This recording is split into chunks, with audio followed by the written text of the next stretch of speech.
बात मानते हैं आपने टेंडर निकाला, प्रोसेस में है, मंजूरी हो गई, जब तक ये रोड चलने के बाद लायक नहीं होगा मैं यहाँ से नहीं उठूंगा। काम चालू है, नहीं ठीक है, आप करो ना, हम आपको कुछ बोल रहे हैं, आप करो।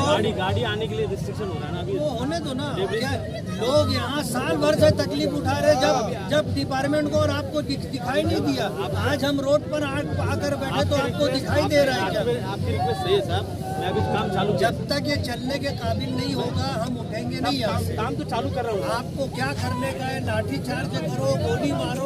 ये क्या बात करें साहब, आप ये साल भर से लोग तकलीफ उठा रहे साहब। बात सही है साहब, काम चालू हो रहा है, मैं रिक्वेस्ट कर रहा हूँ। आप काम चालू करो ना, चालू करो आप।